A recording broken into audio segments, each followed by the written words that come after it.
इस वीडियो में हम आचार्य हजारी प्रसाद द्विवेदी जी का जीवन परिचय पढ़ेंगे।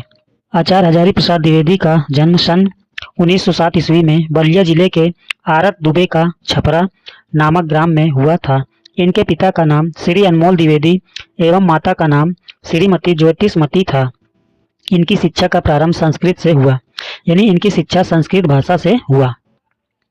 इंटर की परीक्षा उत्तीर्ण करने के बाद इन्होंने काशी हिंदू विश्वविद्यालय से ज्योतिष तथा साहित्य में आचार्य की उपाधि प्राप्त की। सन 1940 ईस्वी में हिंदी एवं संस्कृत के अध्यापक के रूप में शांति निकेतन चले गए। यहीं इन्हें विश्व कवि रविंद्रनाथ टैगोर का सान्निध्य मिला। सान्निध्य मतलब साथ मिला और साहित्य सृजन की ओर अभिमुख हो गए, यानी साहित्य सृजन मतलब की ओर चले गए। सन 1956 ईस्वी में काशी हिंदू विश्वविद्यालय के हिंदी विभाग में अध्यक्ष नियुक्त हुए। कब नियुक्त हुए? सन 1956 ईस्वी में हिंदू विश्वविद्यालय के हिंदी विभाग में अध्यक्ष नियुक्त हो गए।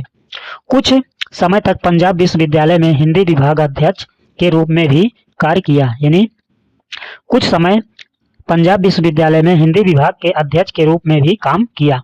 सन 1949 ईस्वी में लखनऊ विश्वविद्यालय ने इन्हें डीलिट तथा सन 1957 ईस्वी में भारत सरकार ने पद्म विभूषण की उपाधि से विभूषित किया।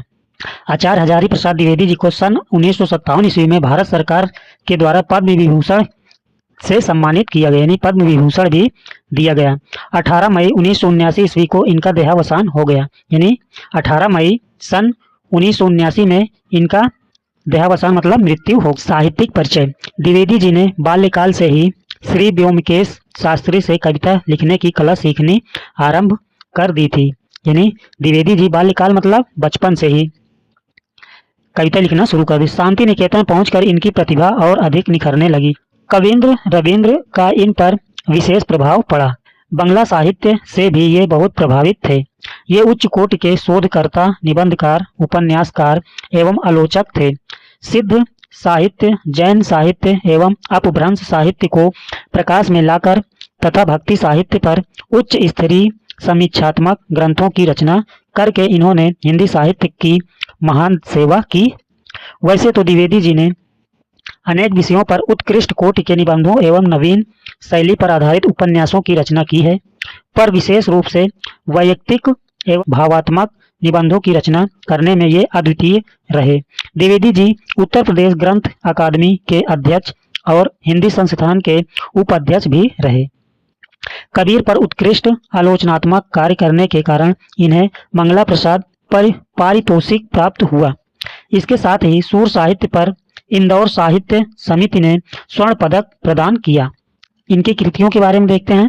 द्विवेदी जी की प्रमुख कृतियां इस प्रकार हैं। निबंध में विचार और वितर्क, कल्पना, अशोक के फूल, कुटज, साहित्य के साथी, कल्पलता, विचार प्रवाह, आलोक पर्व आदि निबंध थे।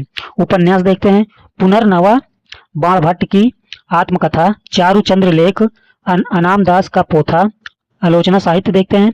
सूर साहित्य, कबीर, सूरदास और उनका काव्य, हमारी साहित्यिक समस्याएं, हिंदी साहित्य की भूमिका, साहित्य का सारथी, साहित्य का धर्म, हिंदी साहित्य, समीक्षा साहित्य, नख दर्पण में हिंदी कविता, साहित्य का मर्म, भारती वंड्यम, कालिदास की लालित्य योजना आदि शोध साहित्य देखते हैं। प्राचीन भारत का कला विकास, नाथ संप्रदाय, मध्यकालीन धर्म साधना, हिंदी साहित्य का आदिकाल आदि।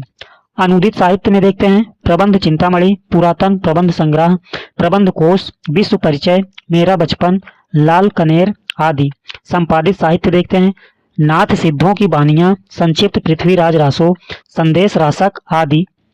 भाषा शैली देखते हैं। द्विवेदी जी भाषा के प्रकांड पंडित थे।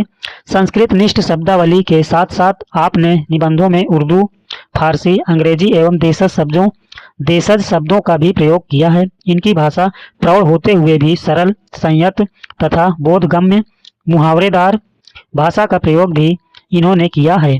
विशेष रूप से इनकी भाषा शुद्ध संस्कृत निष्ठ साहित्यिक खड़ी बोली है।